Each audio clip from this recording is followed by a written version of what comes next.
Amén. Shabbat Shalom, hermanos. Gracias al Señor pudimos llegar, los que pudimos llegar. Así que vamos a iniciar con una oración para proseguir con la enseñanza de la parashá del día de hoy.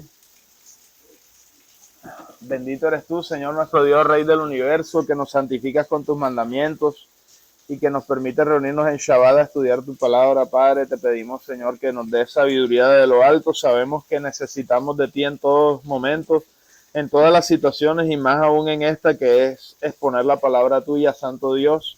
Te pedimos que seas tú y no nosotros, Señor, quien te muevas en medio de esta enseñanza y quien sea glorificado y exaltado sobre todo nombre, sobre todo pueblo, sobre toda nación.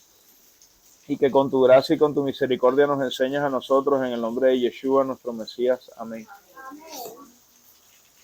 Bueno, esta parashá del día de hoy se llama Ekev, termina en B pequeña, y significa porque o como consecuencia de, así lo pueden recordar.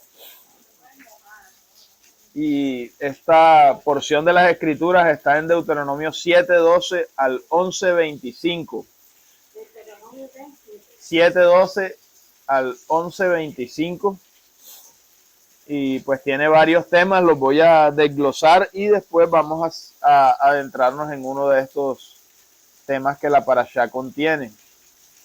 Entonces, el primero de los temas es una promesa de las bendiciones por obedecer la palabra de Dios.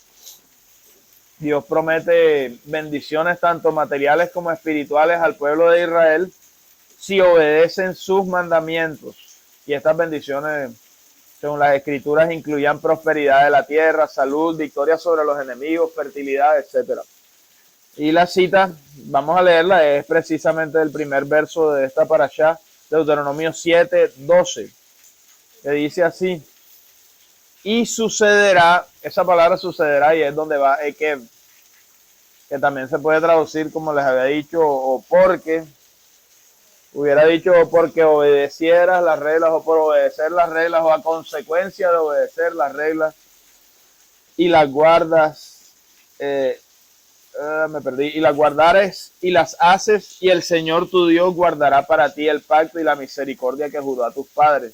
Entonces, como consecuencia de obedecer a Dios, Dios garantiza bendiciones, exacto. Y salten al versículo 25 al 26 de allí mismo, Deuteronomio 7, donde también se demandan ciertas acciones en contra de los ídolos. Dice: las esculturas de sus dioses, con D pequeña, quemarás en el fuego, no codiciarás plata ni oro de ellas para tomarlo para ti, para que no tropieces en ello, pues es abominación a tu Dios. Y no traerás cosa abominable a tu casa para que no seas anatema del todo las aborrecerás y la abominarás porque es anatema. Entonces es como una contraposición a las bendiciones que Dios te garantiza a ti por obedecerlo a Él, y que también tú puedes irte detrás de los ídolos y dioses falsos de los cuales pudieras servirte en alguna manera limitada. Entonces tienes, por un lado, las delicias a la diestra de Dios para siempre, para sus hijos. Dios es el que nos suple todas las necesidades. Y están los ídolos que nos pueden dar cosas momentáneas, pero en realidad no están vivos, son enemigos de Dios los que los representan. Otro tema que encontramos en la parashá es el recuerdo de la protección divina en el desierto. Ustedes se acuerdan que el pueblo de Israel estuvo vagando en el desierto, y en todo ese momento hay unos versos donde dice que Dios le cuidó del calzado, que le dio alimento, que le dio agua, que le dio protección contra la intemperie. En el sol le ponía la nube, en la oscuridad le ponía la columna de fuego en la noche. Entonces busquen Deuteronomio 8:3 para resumir un poco esos 40 años en el desierto y cómo Dios estuvo protegiendo y proveyendo el alimento y la enseñanza que solo Él podía darle al pueblo. Dice Deuteronomio 8:3: y te afligió y te hizo tener hambre y te sustentó con maná, comida que no conocías tú ni tus padres la habían conocido. Pero esto es con un propósito, ¿verdad? Para hacerte saber que no solo de pan vivirá el hombre, mas de todo lo que sale de la boca de Adonai vivirá el hombre. Hay veces que vienen pruebas, pero es con un propósito mayor de fortalecernos a nosotros, de enseñarnos a depender de Dios y a confiar en Él y en su palabra, ¿verdad? Y busquen ahí mismo en Deuteronomio 8:5, nos invita a reconocer algo. Reconoce a sí mismo en tu corazón que como castiga el hombre a su hijo, así Adonai tu Dios te castiga. Guardarás pues los mandamientos de Adonai tu Dios, andando en sus caminos y temiéndole. O sea, y hay uno, no, pero es que Dios no castiga. Dios sí castiga, pero no lo ve en manera negativa, sino como castiga un hombre a su hijo. Usted castiga a su hijo no por odio, no por, es al contrario. O sea, si usted se preocupa por su hijo o por su hija, usted procura que ellos entiendan las cosas que ellos no tienen la capacidad de entender en esa infancia. Y entonces la única manera es aplicando castigos, correctivos, para que ellos entiendan la gravedad de lo que están haciendo y después de adultos no los case la mala hora haciendo cosas que son graves para ellos mismos. Entonces esa invitación de reconocer en nuestro corazón que Dios nos puede llegar a castigar es porque nos ama y porque quiere el bien para nosotros. Otro punto de la parashá es la advertencia contra la posible arrogancia después de haber recibido las bendiciones de Dios. Eso pasa mucho también ya. Moisés advierte al pueblo que no deben volverse arrogantes o engreídos cuando entren a la tierra y empiecen a experimentar todas las bondades que ya Dios les había prometido previamente, para que no creyeran que era porque ellos eran justos. No, que por mi justicia Dios me está premiando, que es algo muy típico de las enseñanzas de nuestro trasfondo católico y de la mayoría de las reuniones, de la mayoría de las religiones, se centran es en la obra personal del individuo y por lo tanto no, que el karma, si tú te portas mal te va mal. O sea, puede que eso tenga cierta lógica dentro de la Biblia, no porque lo digan otras religiones, sino porque las escrituras son tajantes, el que a hierro mata, a hierro muere. O sea, eso es algo casi que lógico. Pero por otro lado, cuando nos va bien, las escrituras a nosotros los creyentes por lo menos nos está recordando, no es porque usted sea lo mejor de lo mejor, es porque Dios es el mejor de lo mejor. Él es nuestro Padre, Él nos ama y nos da por gracia lo que no merecemos. Entonces aquí Dios a través de Moisés recuerda al pueblo, no vayan a creer que ustedes reciben esta tierra por su bondad. Es por la maldad de las naciones que van a ser expulsadas y por la promesa que Dios había hecho a los patriarcas. Vamos a ver Deuteronomios 9:4, 4 y 5. Dice, no pienses en tu corazón después de que el Señor tu Dios los haya echado delante de ti diciendo, por mi justicia el Señor me ha hecho entrar para poseer esta tierra, sino que es por la impiedad de estas naciones que el Señor las expulsa delante de ti. No por tu justicia ni por la rectitud de tu corazón entras a poseer la tierra de ellos, sino por la impiedad de estas naciones Adonai tu Dios las arroja delante de ti, y para confirmar la palabra que Adonai juró a tus padres Abraham, Isaac y Jacob. Entonces, primeramente es un juramento y segundo también es un castigo o una justicia que Dios está aplicando, porque a la gente se le olvida, las naciones que estaban ahí no eran inocentes. Uno piensa, pero es que vinieron los israelitas a colonizar a estos pobres indígenas. No, estas personas hacían sacrificios de niños, mataban a sus propios hijos y los echaban en hornos de fuego, idolatraban demonios, hacían una cantidad de cosas malas y mataban gente, o sea, eran despiadados. Y Dios decía, el límite, el colmo lo han rebasado, por lo tanto la justicia se derrama. Y no porque Dios le haya dado a Israel la tierra, basado en lo que está diciendo la palabra, significa que Dios no castigara al pueblo de Israel, porque ciertamente que lo hacía cuando ellos se portaban igual o peor que estas naciones. Y la Escritura lo dice, como Sodoma ha venido a ser, como Gomorra. Y Y lo único que Dios no hace por su misericordia, aparte de ejecutar el juicio, es exterminar al pueblo, porque siempre se ha guardado un remanente para cumplir la promesa que dijo acá.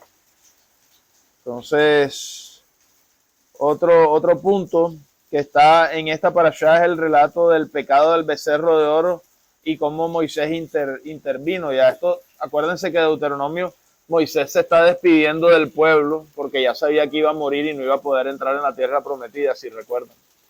Entonces, Dios lo usa por última vez y él se despide del pueblo recordándole todo lo necesario precisamente para que no sufrieran las mismas penalidades que sufrió los primeros del pueblo, que acuérdense que quedaron tendidos en el desierto, y él les dice a todos: obedezcan, sean bendecidos por Dios, cuando Dios los corrija entiendan que es para bien, no se aparten a derecha y a izquierda, miren lo que le pasó a los antepasados de ustedes. Y entonces les está diciendo: no repitan los errores que hicimos nosotros anteriormente. Entonces Deuteronomio 9:18 dice, cuando él intercede después del becerro de oro: entonces me postré delante del Señor como al principio. 40 días y 40 noches no comí pan ni bebí agua a causa de todo vuestro pecado que habías cometido, haciendo lo malo ante los ojos del Señor. Pero también muestra el corazón de un líder que está representando a Yeshua. ¿Por qué? Porque él no condenó al pueblo. Y dijo, bueno, Moisés llegó a decir muchas veces, pero Dios lo estaba educando y le está mostrando cómo era el carácter del Mesías. ¿Y qué hace? Intercede. El Mesías, aún siendo crucificado: Padre, perdónalos porque no saben lo que hacen. Y aún con el apóstol Pedro, que negó al Mesías 3 veces después de haberlo conocido, dice: yo rogaré al Padre para que vuelvas, y después lo fue y lo buscó. Entonces, ahí nos está mostrando el corazón del Mesías que quiere replicar en todos nosotros. Está otro tema que es el mandato de amar y temer a Dios. O sea, prácticamente aquí repiten el Shema Israel. O sea, viene pegadito de la parashá anterior, pero entonces vuelve a repetir partes importantísimas de este mandamiento principal. Entonces busquen Deuteronomio 10:12. Y dice: ahora pues, Israel, ¿qué pide de ti el Señor tu Dios? Sino que temas al Señor tu Dios, que andes en todos sus caminos y que lo ames, y que sirvas al Señor tu Dios con todo tu corazón y con toda tu alma. Eso dice el 12. Sigan en el 13 y dice: que guardes los mandamientos de Adonai y sus estatutos que yo te prescribo hoy, para que tengas prosperidad. He aquí, de Adonai tu Dios son los cielos y los cielos de los cielos, la tierra y todas las cosas que hay en ella. Solamente de tus padres se agradó Adonai para amarlos, y escogió su descendencia después de ellos a ustedes, de entre todos los pueblos, como en este día. Circunciden pues el prepucio de vuestro corazón, y no endurezcan más su cerviz, porque Adonai su Dios es Dios de dioses y Señor de señores, Dios grande, poderoso y temible, que no hace acepción de personas ni toma cohecho, que hace justicia al huérfano y a la viuda, que ama también al extranjero dándole pan y vestido. Amarán pues al extranjero, porque extranjeros fuisteis en la tierra de Egipto. Adonai tu Dios temerás, a él solo servirás, a él seguirás y por su nombre jurarás. Él es el objeto de tu alabanza y él es tu Dios, que ha hecho contigo estas cosas grandes y terribles que tus ojos han visto. Con 70 personas descendieron tus padres a Egipto, y ahora Adonai ha hecho como las estrellas del cielo en multitud. Entonces, esa promesa es bonita y está adjunta, está pegada al amor a Dios. Y como lo dice aquí, lo vuelve y lo repite el nuevo pacto, o el pacto renovado, el amor a Dios se demuestra por guardar sus mandamientos. No hay otra manera. Ahora, otro tema que hay, pues, es el hacer hincapié o recordar la recompensa de guardar los mandamientos. Busquen en Deuteronomio 11, del 13 al 14.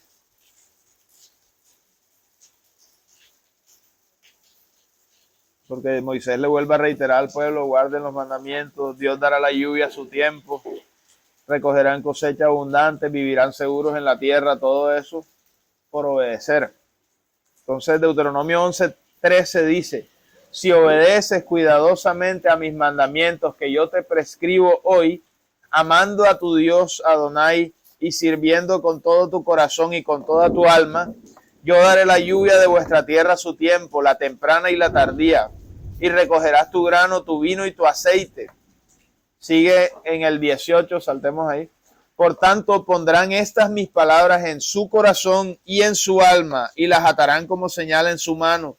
Serán por frontales en sus ojos, y las enseñarán a sus hijos, hablando de ellas cuando te sientes en tu casa, cuando andes por el camino y cuando te acuestes y cuando te levantes, y las escribirás en los postes de tu casa y en tus puertas, para que sean tus días y los días de tus hijos tan numerosos sobre la tierra, que Adonai juró a tus padres que les había de dar, como los días de los cielos sobre la tierra. De aquí, imagínense, está una enseñanza sobre la resurrección de los muertos en la era mesiánica. Por lo menos el comentarista Rashi lo sacaba de aquí y lo vamos a leer momentáneamente, pero voy a repetirlo para que vean. Dice el verso 21: para que sean sus días y los días de sus hijos tan numerosos sobre la tierra, que Adonai juró a sus padres que les había de dar. Los padres de ellos, Abraham, Isaac y Jacob, en ese momento estaban vivos o muertos. Estaban muertos. Pero Dios está hablando en presente, que esa promesa está vigente, ¿verdad? Y que les iba a dar todo lo que Él les había prometido. Vamos a buscar en Hebreos 11. Un momento, para que conecten aquí.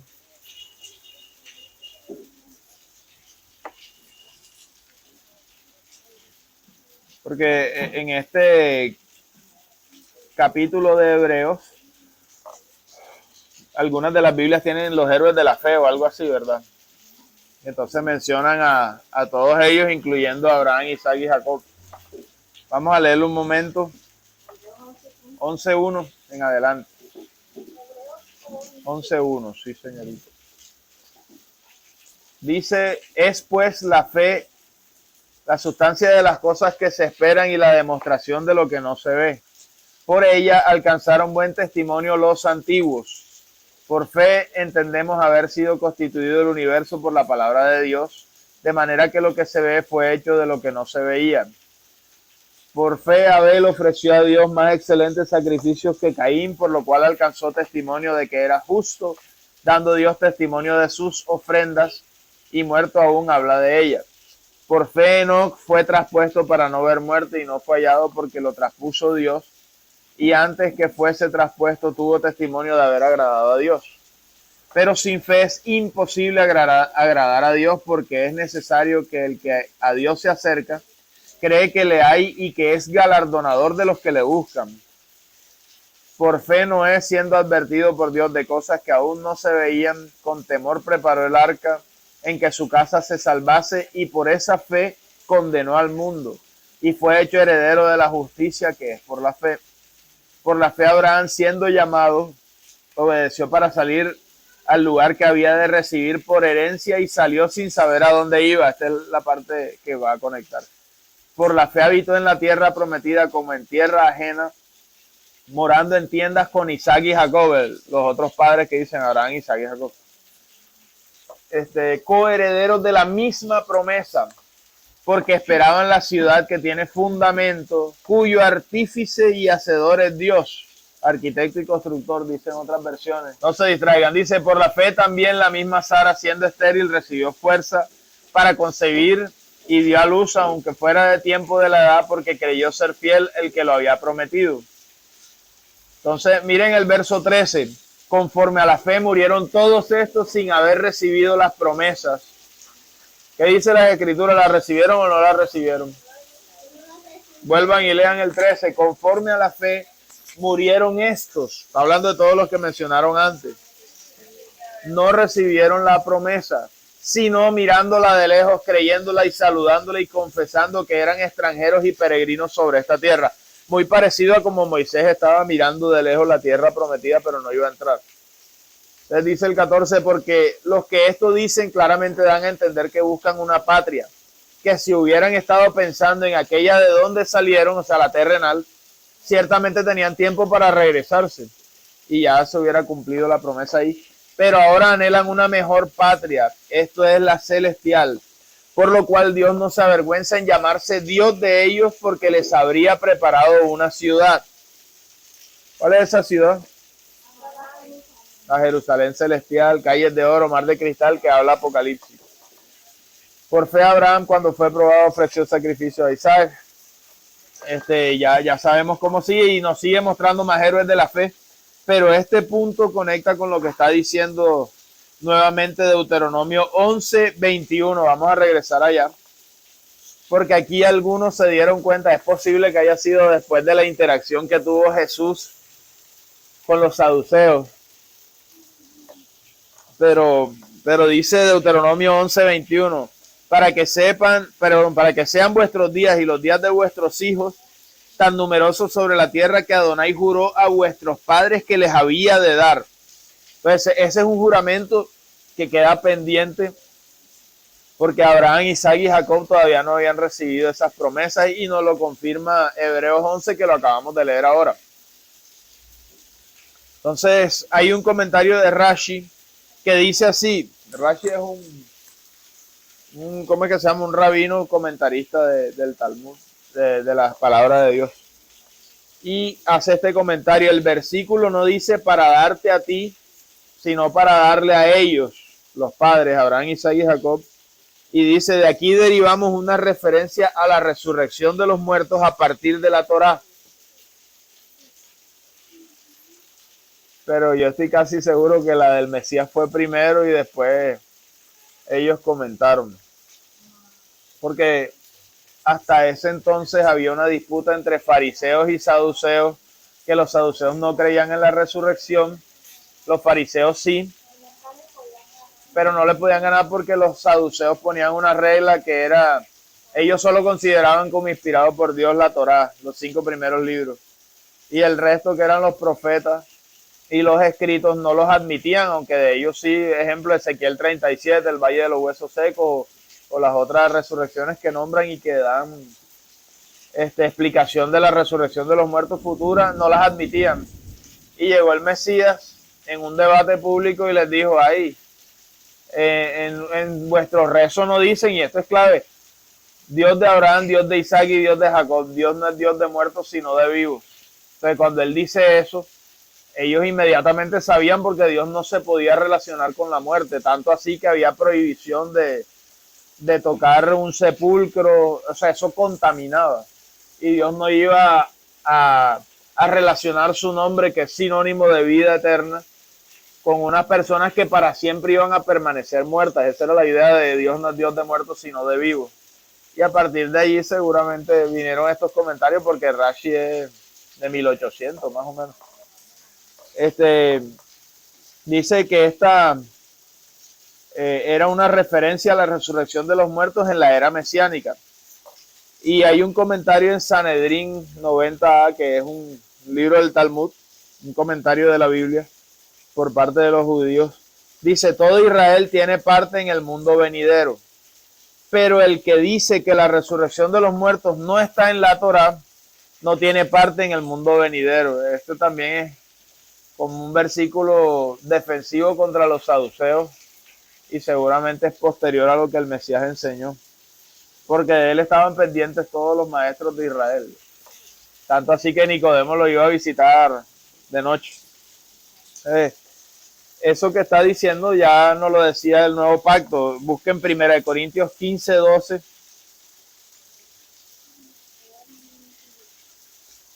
1 Corintios 15:12 al 20. Porque esto es real, o sea, el que niega la resurrección niega a Jesús. Yeshua dijo, yo soy que la resurrección y la vida. Yo soy el camino, la verdad y la vida. Entonces, sin resurrección no hay vida eterna. Dice el 1 Corintios 15:12, pero si se predica que Cristo, que resucitó de los muertos, ¿cómo dicen algunos de ustedes que no hay resurrección de muertos? Porque si no hay resurrección de muertos, tampoco Cristo resucitó. Y si Cristo no resucitó, vana es entonces nuestra predicación y vana también es vuestra fe. Y somos hallados falsos testigos de Dios, porque hemos testificado de Dios que Él resucitó al Mesías, al cual no resucitó. Si es que en verdad los muertos no resucitan. Y si los muertos no resucitan, tampoco Cristo hubiese resucitado.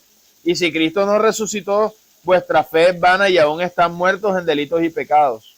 Entonces también los que murieron en Cristo perecieron. Si en esta vida solamente esperamos al Mesías, como los más dignos de conmiseración de todos los hombres.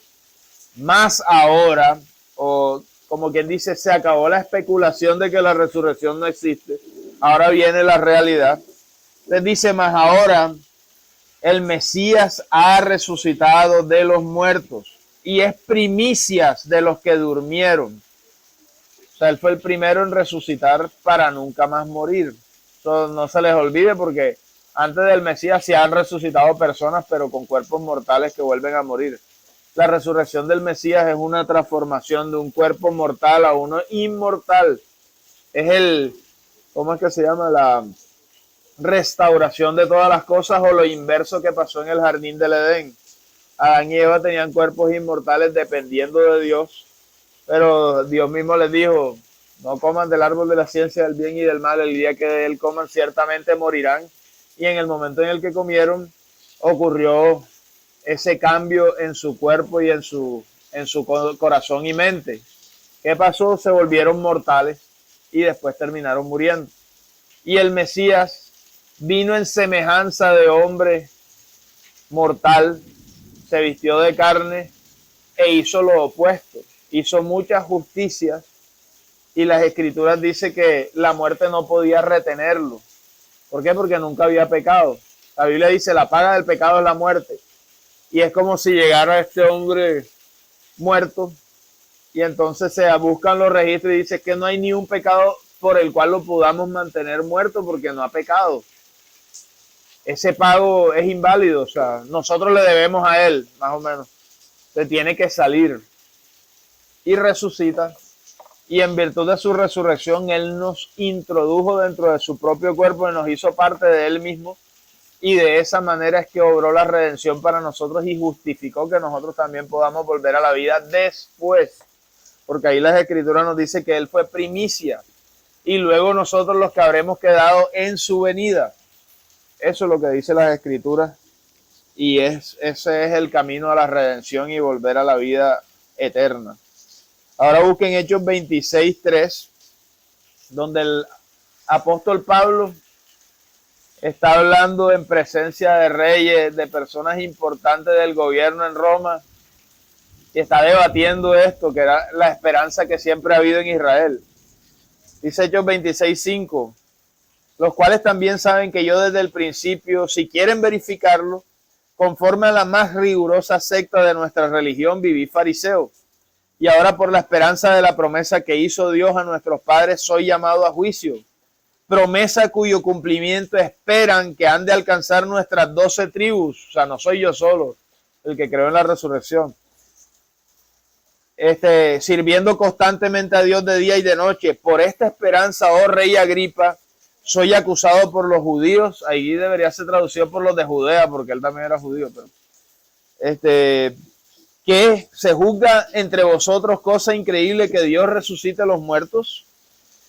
Pero vamos a brincar al 22. Verso 22. Pero habiendo obtenido auxilio de Dios, persevero hasta el día de hoy, dando testimonio a pequeños y a grandes, no diciendo nada fuera de las cosas que los profetas y Moisés dijeron que había de suceder. Él está diciendo que esta esperanza está basada y enraizada en la Escritura. Y en ese momento era el Antiguo Testamento. Nada más había los 5 primeros libros de Moisés, los profetas mayores y profetas menores y los escritos, Salmos, Proverbios, todo eso, Job. Entonces dice el 23, que el Mesías, eso es lo que él está diciendo que dicen las escrituras, que el Mesías había de padecer y ser el primero de la resurrección de los muertos. Eso es lo que le decía el primogénito entre los muertos, aquí lo aclara, para anunciar luz al pueblo y a los gentiles. Entonces, esta esperanza es la más sublime que tienen las escrituras y eso lo confirman muchos apologistas. Ningún otro libro religioso habla de resurrección. Todos los demás libros hablan de cosas que no se pueden probar, como la reencarnación, transmigración de almas, me voy para arriba, me voy para abajo, quedo recogiendo los pasos, me voy para el purgatorio. Y las escrituras nunca han enseñado eso.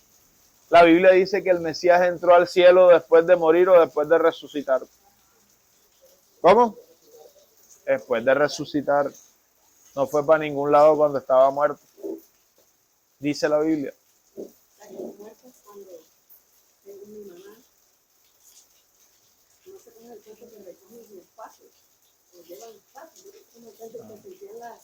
Las pisadas, ¿verdad?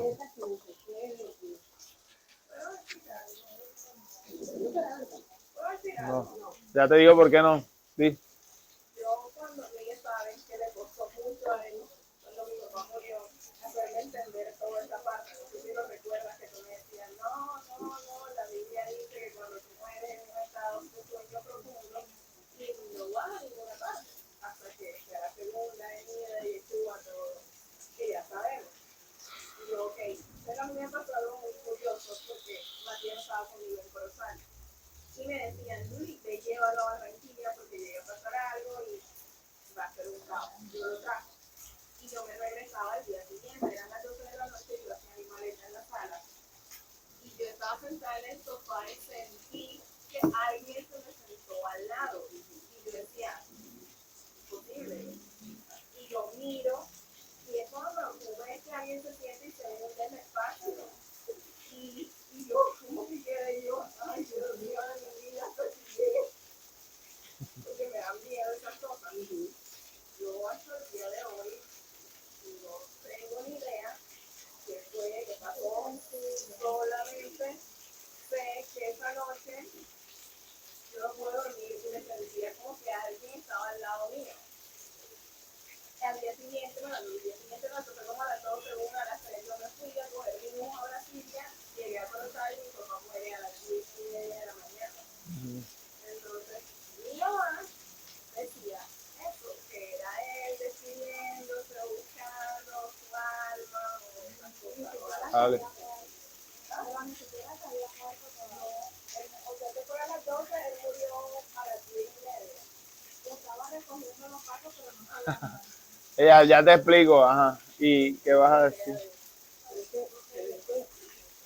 Mira, yo vivía en la Ciudadela, cuando nosotros nos casamos. Y resulta que mi hijo mayor estaba pequeñito, el Ricardo, y por ahí. Y resulta que yo trabajaba en una, por el terminal. Y a él le tocaba hacer, ¿no? Iba una noche, entonces la otra noche no era turno, algo así. Y como y yo pendiente y decía que no ha llegado, eran las 12, no ha llegado, y me voy a pasar. Pero a las 2 en punto, yo sentí que la puerta, yo sonaba una llave. Y yo decía, caramba, entonces qué tanto hace que no se viene a acostar. Y la llave seguía sonando, tic, tic, tic, tic. Y yo me paré así en la puerta. Y yo vi la mano morena que estaba abriendo la puerta.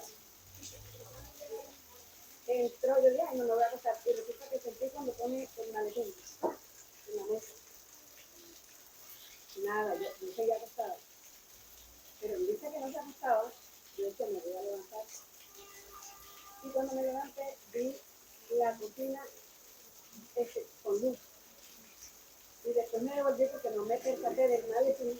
Cuando yo me devuelvo, que voy a ver que el maletín está ahí, el maletín no estaba.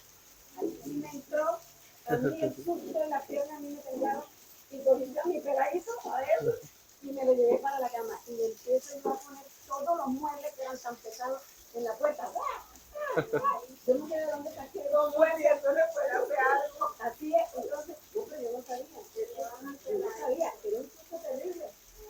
Y yo con un susto no me podía dormir y como a las 5:30 de la mañana sé que empezó a abrir y claro, no podía abrir la puerta porque todos los muebles estaban puestos. Y entonces empiezo a quitar otra vez los muebles. ¿Quién es? ¡Abre!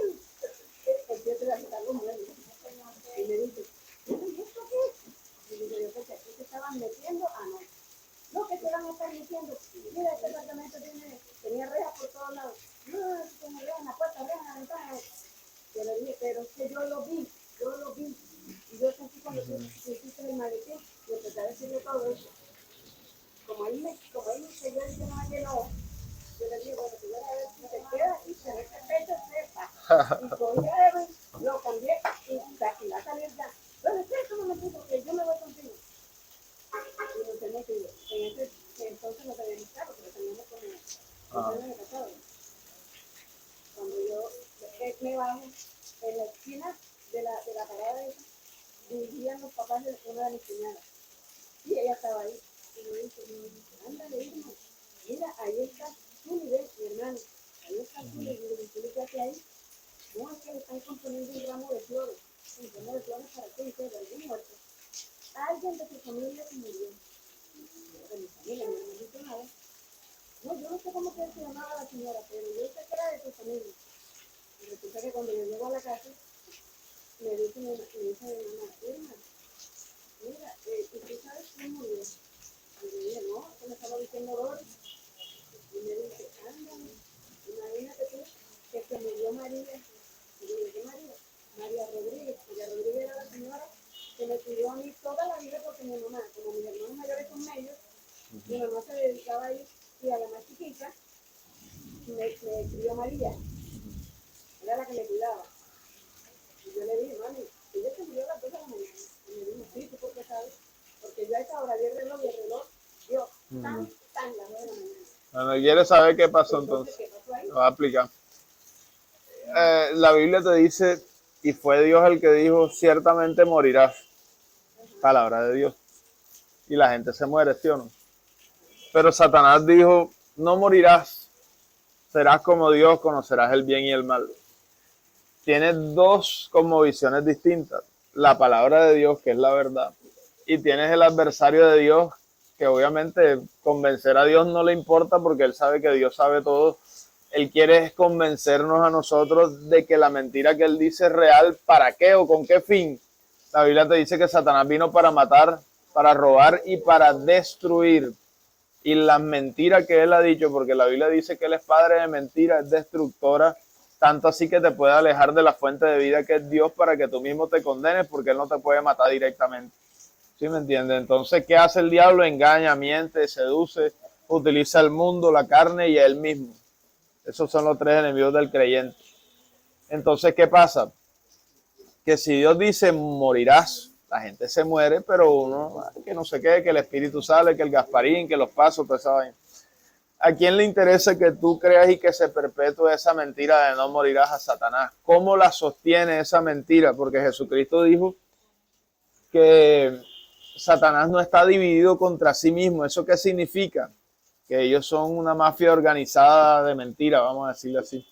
Entonces, ¿qué hacen ellos?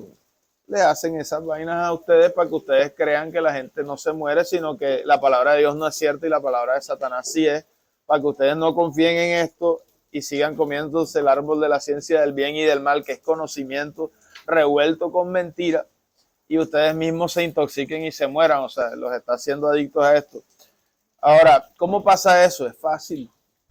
Usted que es adulto puede engañar a un niño y decirle, mira, ve, me arranqué el dedo y el pelado te jura y te come moco, que ay, sí, él se quita el dedo y se lo pone. Porque uno engañar a un niño es fácil. Los demonios eran seres celestiales, eran ángeles y nos llevan bastante. La Biblia te dice que el mayor de los seres humanos aquí, no hay profeta mayor que Juan, ¿se acuerdan? El Bautista. y siendo él el mayor de los hombres, él es menor que el más pequeño del reino de los cielos. Nos está poniendo una perspectiva para que ustedes capten la sabiduría, el poder que puede tener un ángel. 2 ángeles destruyeron Sodoma, Gomorra, Adma y Seboín, 4 ciudades, 2 ángeles. Y acá, ¿no? Que tanque, que no sé qué, que una cantidad de ejércitos. O sea, esas son las proporciones para que ustedes entiendan la diferencia que hay entre un ángel y un ser humano. Ahora, un ser caído, maligno, con ese poder, para que ustedes vean un ejemplo, Satanás cuando tentó al Mesías en el desierto, le mostró todos los reinos de la tierra. Y le dijo, si te postras ante mí, yo te daré todo esto porque a mí me fue dado. Y él estaba en el desierto y Jesús vio y después lo llevó al pináculo más alto. Tírate de aquí, y en la escritura dice que no dejarás que tu pie toque piedra. Entonces, eso lo pueden hacer los demonios facilito. O sea, que yo me haga invisible y que me siente y que se pinten las nalgas ahí en el asiento y es mi papá y tal, y que no sé qué, y está recogiendo. Y así te tienen ahí en el bolsillo. Sí, sigue creyendo en esta mentira. A ti te dice, listo, ya se murió, manda al otro y tal. Agita la llave y tal, y dele la mano. Si tuviste la mano, es cierto. O sea, nadie está disputando que haya podido presenciar una cuestión sobrenatural, pero lo sobrenatural no indica que siempre sea de Dios. ¿Sí entienden? Eso es sencillísimo. ¿Por qué? Porque, exacto, las escrituras dicen, probar los espíritus si son de Dios. Si un espíritu no te confiesa que el Mesías vino en carne, ese es del anticristo. ¿Eso qué significa? Que a veces los espíritus, la Biblia no te dice, Satanás se disfraza de ángel de luz. Él no se te va a presentar con cachos y cola y rojo y un trinche y tal, adórame. La gente va a salir corriendo, ¿no? Me va a llevar el diablo y tal, como sale en las películas y se asusta. Él se presenta como sí, el aro de luz, ¿sí?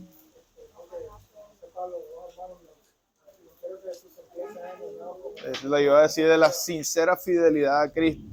El apóstol Pablo dice eso sabiendo que hay personas que quieren seguir a Dios, pero que sus sentidos pueden ser engañados.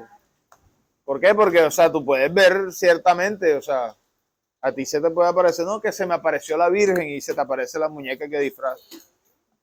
Que no sé qué, y te doy los 3 misterios y un poco ahí la gente le tira rosa y entonces ahí se quedaron idólatras para siempre porque vieron una muñeca que apareció. Pero la palabra de Dios, por otro lado, ¿qué te dice? Te dice que Jesucristo es el primero en resucitar para nunca más morir y que todos los demás seres humanos tienen que esperar a su segunda venida para volver a la vida y después ser ingresados uno al reino de los cielos y los otros van a ser echados al lago de azufre y de fuego. Todavía no hay nadie en el infierno, o sea que eso es también otra mentira que hasta se han comido algunos pastores, ¿no? Que yo fui en una visión, vi a Michael Jackson bailando en el infierno y al Papa no sé quién. La escritura te está diciendo que 1000 años después de la primera resurrección, bienaventurado y santo, el que tiene parte en la primera resurrección porque ya la segunda muerte no tiene más poder sobre ellos. Y después de los 1000 años fue saltado Satanás y los ángeles y fueron echados en el lago de azufre y de fuego y fueron resucitados los otros que no se hallaron escritos en el libro de la vida y fueron echados en el lago de azufre y de fuego. Ahí es cuando se empezó a llenar el infierno.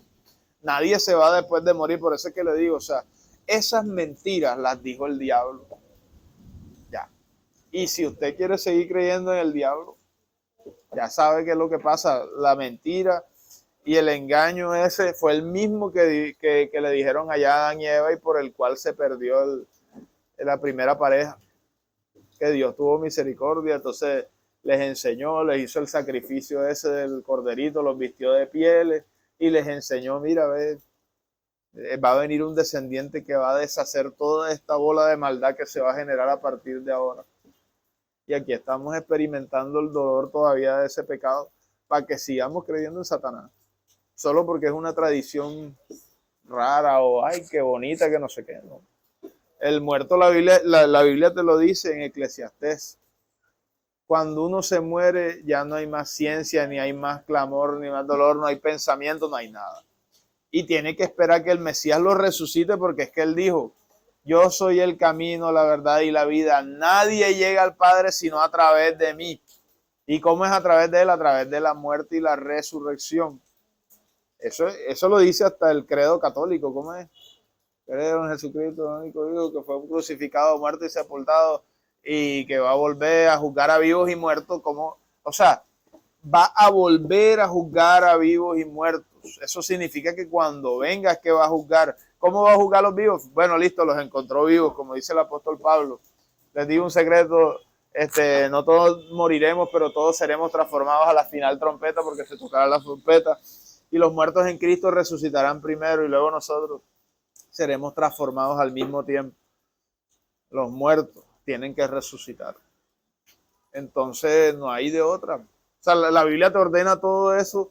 Si tú lees las escrituras te das cuenta que no cabe eso y que yo me morí hoy y me fui para el cielo y entonces el cuerpo se quedó acá enterrado y el Mesías todavía va a venir a resucitar a los muertos y entonces me va a resucitar a mí que ya estoy en el cielo.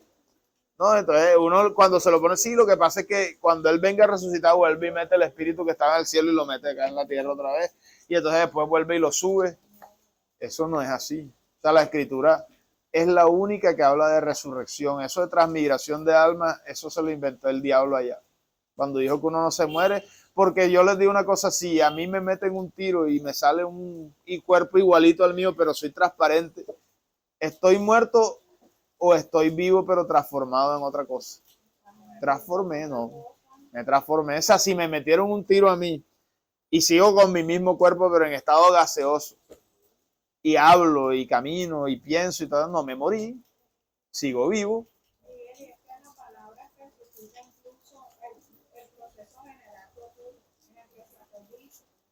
Antes de que el espíritu vuelva al Su cuerpo regresa al polvo de donde fue tomado. y el aliento de vida regresa a Dios que lo dio. No hay más ahí composición. ¿Sí? Es que, mira, la creación fue así. ¿Cómo hizo Dios a Adán? ¿De qué elementos? Dígame. Solamente nombra dos. Tomó el polvo de la tierra y formó el cuerpo y ahí usted tiene el cuerpo muerto. ¿Y qué insufló? Aliento de vida en sus narices y la Biblia dice, y fue el hombre en ese momento un alma viviente. No fue que le echó el alma, espíritu, alma y cuerpo. Ahí no dice eso. Ahí dice que el hombre formado del polvo de la tierra, Dios insufló aliento de vida sobre su nariz y se volvió un alma viviente. Y la Biblia te dice que el alma muere porque ¿cómo es que dice? El alma que peque, esa morirá. Entonces no es alma inmortal como le enseñaron a uno. Lo que pasa es que el concepto de alma bíblico es diferente al concepto de alma inmortal griego, que eso es otra cosa.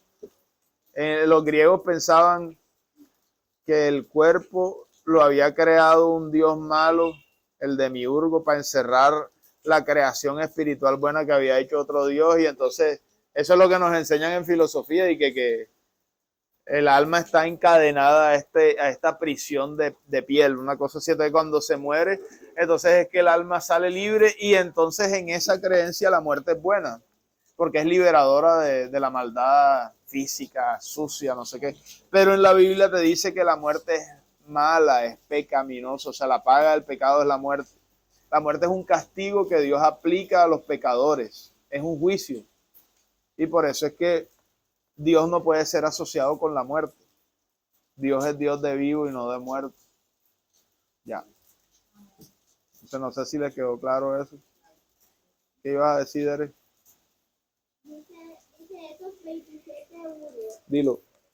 Cuando por fin decidieron mandarnos a Italia a Pablo y los demás prisioneros fueron entregados a un capitán romano llamado Julio, lo que estaba a cargo de un grupo especial de soldados a servicio del emperador. Ajá.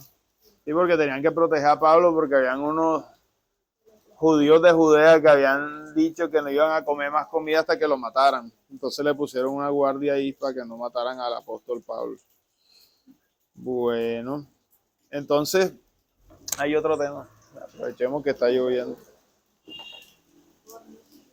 Bueno, esta para allá que dijimos que se llama Ekev. Y miren esto, les decía que Ekev significa porque o como consecuencia de o a causa de. Pero esa palabra también tiene un doble significado. Pero ya se los voy a decir. Entonces, también el comentarista de este Rashi, él dice que la elección de palabras de Dios es inusual aquí, porque la expresión más fluida hubiera sido, si guardas las leyes, que hay otras partes de la Biblia donde dice así, si guardares mis mandamientos. Entonces él se hace la pregunta, ¿por qué dice como consecuencia de que guardes las leyes? O sea, está usando una frase más complicada, como quien dice, para utilizar esa palabra en hebreo que es ekev. Entonces esa pregunta se la hace Rashi y luego él empieza a investigar y dice que como tiene doble significado, uno es a consecuencia de, el otro significa talón, el talón del pie. ¿Ya? Entonces dice de ahí el nombre también de Jacob, ¿se acuerdan? Jacob, en hebreo Jacob, y le pusieron así porque del talón salió agarrado el hermano, ¿se acuerdan que estaban peleando la primogenitura? Entonces él sale agarrado de acá. Y Jacob, esa parte de Jacob es como, es que, sino que le cambia la vocal cuando lo ponen en el nombre. Entonces dice, Rashi interpreta las palabras de la Torá de la siguiente manera. Si respetas los mandamientos menores que la gente suele pisotear con el talón, entonces Dios te bendecirá. O sea, tronca interpretación rara, pero es bonita. Ya van a ver por qué. Porque él dice, hombre, hay mandamientos a los que uno no les pone atención porque uno dice, no, y tal, siempre y cuando yo guarde los 10, eso de la dieta no importa. Eso de por acá tampoco es tan importante. De pronto el tzitzit no vale la pena tanto porque estos sí son algo así. Pero entonces él dice, así es como el Talmud, en el final de un tratado que se llama Sota, describe la generación de los talones. O sea, ellos empiezan a decir, ¿cómo es que dice él? El Rashi dice, miren, la primera generación fue esta que murió en el desierto y ellos las tenían como por los más entendidos en la Biblia, que eran súper estudiosos, algo así. Y la última generación es como la más laxa, la más relajada, que se iba degradando fácilmente, algo así. Entonces tenían como los opuestos. Pero entonces dice, en hebreo le decían a las del entendimiento Dor de Aj, algo así. Y los de los talones del Mesías es Ikeptat de Meshijah. Entonces, esta generación, mire cómo la describen, y ya vamos a ver el paralelo en el nuevo pacto. Dice que esta generación estaba llena de descaro o insolencia, que, ¿cómo es que se llama? El honor disminuiría en ese tiempo, los gobiernos recurrirían a la herejía, mire esto. El lugar de reunión de los eruditos sería utilizado para inmoralidad, la sabiduría de los eruditos degeneraría, los que temen el pecado serían despreciados y faltaría la verdad. Los jóvenes avergonzarán a los viejos y los viejos terminarán levantándose como para honrar a los jóvenes. El hijo insultará a su padre y la hija se levantará contra su madre. Entonces, ¿en quién podemos confiar? Era algo así, o sea, se acabó todo. Y la respuesta es solo podemos confiar en nuestro Padre Celestial. Entonces, busquen 2 Timoteo 3, que ahí describen, hay un subtítulo que le ponen que es el carácter de los hombres de los últimos días, no sé si lo han visto, y está describiendo lo mismo, tal cual. 2 Timoteo 3, 1 en adelante, dice, y también debes saber esto, que en los últimos días vendrán tiempos peligrosos, porque habrá hombres amadores de sí mismos, avaros, vanagloriosos, soberbios, blasfemos, desobedientes a los padres, ingratos, impíos, sin afecto natural, implacables, calumniadores, intemperantes, crueles, aborrecedores de lo bueno, traidores, impetuosos, infatuados, amadores de los deleites más que de Dios, que tendrán apariencia de piedad, pero negarán la eficacia de ella. A estos evita. Entonces ahí ven cómo está hablando del todo lo que es el descaro, la falta de respeto por los mayores, el desdén por los mandamientos y por la verdad, y eso ya no importa, y entonces eres enemigo de la gente si tú dices la verdad hoy en día. Tal cual. Está el aumento de la iniquidad y que el amor de muchos se enfriará. Busquen Mateo 24, 3 en adelante.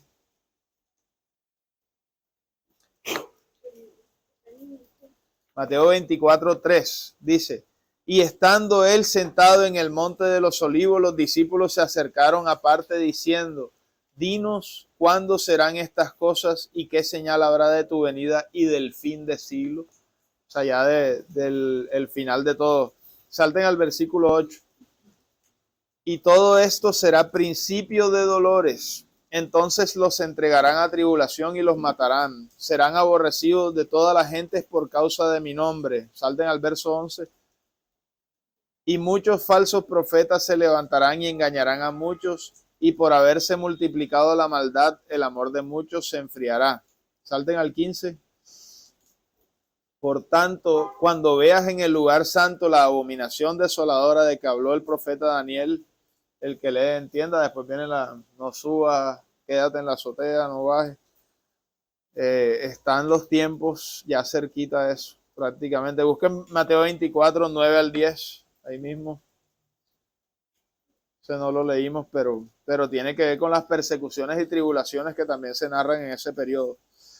Entonces los entregarán a tribulación y los matarán, serán odiados de todas las naciones por causa de mi nombre. Mire esto, muchos tropezarán entonces y se entregarán unos a otros y unos a otros se odiarán. Ahora, también narra lo de las señales en los cielos y en la tierra. Busquen Lucas 21, 25. Dime. Ahí había algo que yo estaba viendo que hay algunos hermanos o ese tiempo, que los creyentes no van a pasar la gran tribulación, sino que como que se van y pues los arrebatan de repente, ¿viste? Como películas, donde los arrebatan y si el mundo sigue normal, y solo las personas que se quedan acá son las que no son salvas. Entonces, ¿cómo se eso? Según lo que tú estás leyendo, entendió otra cosa. Oye, que si lees completo entienden la cosa mejor, porque la Biblia dice, si estos tiempos no fueren acortados por causa de los escogidos, nadie sería salvo. Entonces está hablando de que gente dentro de la tribulación va a ser salva o ya es salva. Y Dios los va a preservar y por causa de ellos va a recortar esos tiempos para que puedan sobreponerse a la tribulación, de manera que, o sea, sería chévere no está, pero la Biblia dice que ¿cómo es que se llama? Que vamos a pasar por ese momento. Porque es que la Biblia te dice que te van a perseguir por causa del nombre del Mesías. Por eso me imagino que te diste cuenta, dije, Gemma. Yo creo que así como confunden conceptos lo de la gracia. Ah, claro. Confunden la tribulación del mundo para los creyentes con la ira de Dios. Epa. Exacto, es que una cosa es la gran tribulación, para que se ubiquen, es el mundo matando cristianos. Pero ya de manera descarada y ya no importa, mátenlos a todos como pasó en los tiempos de Jesús. A todos los discípulos los mataron menos a Juan. Y a unos les mocharon la cabeza, a otros los crucificaron, a otros los quemaban, mataban cristianos en el Coliseo, se los tiraban a los leones, los gladiadores los cortaban. O sea, eso pasaba y era lo normal hasta que ya dijeron, no, nos cansamos de matarlos, vamos a disfrazarnos de cristianos, y hicieron la religión esa inventada ahí del catolicismo. Pero, o sea, al principio era persecuciones y muerte y les pegaban, todo eso. Y esos tiempos van a volver por causa del Mesías. Y entonces por eso es que dice, el amor de muchos se enfriará y los entregarán a tribulación, todo esto. Después dice, exacto, inmediatamente después de la tribulación, entonces se acaba el mundo contra los cristianos. Ahí sí viene lo que la gente confunde también, porque es que viene una cosa después de otra. El mundo mata a cristianos, después llega el colmo de esa maldad. Más, vamos a leerlo. Devuélvanse ahí donde estamos en Mateo 24, para que salgamos de esa duda aprovechando la lluvia. Mateo 24.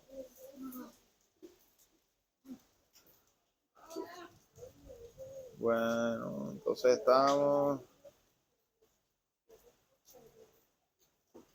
en el 12, ¿no? Bueno, voy a leer de nuevo. Entonces muchos desde el 10 se escandalizarán y se entregarán unos a otros y unos a otros se aborrecerán. Muchos falsos profetas se levantarán y engañarán a muchos, y por haberse multiplicado la maldad, el amor de muchos se enfriará. Mas el que persevere hasta el fin, este será salvo. Y será predicado este evangelio del reino en todo el mundo para testimonio a todas las naciones, y entonces vendrá el fin. Entonces dice, por tanto, cuando veas la abominación desoladora que fue dicha por el profeta Daniel, que está en el lugar santo, el que le entienda, entonces los que estén en Judea huyan a los montes, el que esté en la azotea no descienda a tomar algo en su casa, y el que esté en el campo no vuelva atrás a tomar su ropa. Y hay de las que estén en cinta y de las que amamanten en aquellos días. Oren pues que vuestra huida no sea en invierno ni en Shabbat, porque habrá entonces gran tribulación, aquí todavía está hablando de tribulación, cual no ha habido desde el principio del mundo hasta ahora ni jamás habrá. Y si aquellos días no fueran acortados, aquí viene la clave, ninguna carne sería salva, mas por causa de los escogidos aquellos días serán acortados, o sea, los escogidos. Anteriormente fue menos peor que lo que va a ser. Posiblemente, porque ahí dice antes no la ha habido, no la va a volver a repetir ni la va a ver en el futuro. Esa es la máxima. Tan bravo como No fue tan bravo y imagínate, y lo de antes fue bravo. Y la salvación viene para los que soporten. Epa, ¿no? Viene de parte de Dios, mira. Entonces, si alguno les dijere, aquí está el Cristo o allí, no lo creáis, porque se levantarán falsos cristos, falsos profetas, y habrá grandes señales y prodigios de tal manera que engañarán, si fuese posible, aún a los escogidos. A los escogidos no se puede engañar, dice. He aquí, os lo he dicho antes. Miren esto. Así que si les dicen, aquí está en el desierto, no salgan, he aquí que en las alcobas no le crean, porque como el relámpago que sale del oriente y se muestra hacia el occidente, así será también la venida del Hijo del Hombre, se va a ver por el cielo. Porque donde quiera que esté el cuerpo muerto, allí se juntarán también las águilas. E inmediatamente después de la tribulación, aquí ya se acabó el tiempo de que el mundo mate cristianos. Aquí sí viene Dios a hacer juicio contra aquellas naciones que mataron a los creyentes. Y esa parte ya no nos pasa nada. Dice inmediatamente, me perdí. E inmediatamente después de la tribulación de aquellos días, el sol se oscurecerá y la luna no dará su resplandor, las estrellas caerán del cielo y las potencias del cielo serán conmovidas. Entonces aparecerá la señal del Hijo del Hombre en el cielo. Entonces se lamentarán todas las tribus de la tierra y verán al Hijo del Hombre viniendo en las nubes del cielo con gran poder y gran gloria. Y enviará a sus ángeles con gran voz de trompeta y juntará a sus escogidos. Nuevamente, los escogidos aparecen varias veces durante la tribulación y después de la tribulación, preservados por el poder de Dios. Y dice que los junta de los cuatro vientos, de un extremo del cielo hasta el otro. De la higuera aprender la parábola. Cuando su rama esté tierna y las hojas broten, saber que su tiempo está cerca. Así también ustedes, Jesús a quien le está hablando aquí a los escogidos, allí le estaba hablando a los apóstoles, pero ellos consignaron estas palabras también para los creyentes de hoy día. De cierto les digo, no pasará esta generación hasta que todo esto acontezca. El cielo y la tierra pasarán, mas mis palabras no pasarán. Pero del día y la hora nadie sabe, ni los ángeles del cielo, sino solo mi Padre. Y como en los días de Noé, así también será la venida del Hijo del Hombre. Entonces después viene que no van a saber. Uno está apercibido y el otro no está apercibido de la venida del Hijo de Dios. A ver, yo creo que ya vamos a terminar. Voy a saltarme a lo último. Miren, este es la esperanza de Dios para nosotros, es la resurrección y la vida eterna. El que niegue la resurrección niega a Jesucristo y su sacrificio redentor también. Pero también entonces hay algunos que tienen esto por tardanza, que como se demora, eso ya no viene. Entonces busquen segunda de Pedro 3, del 1 en adelante.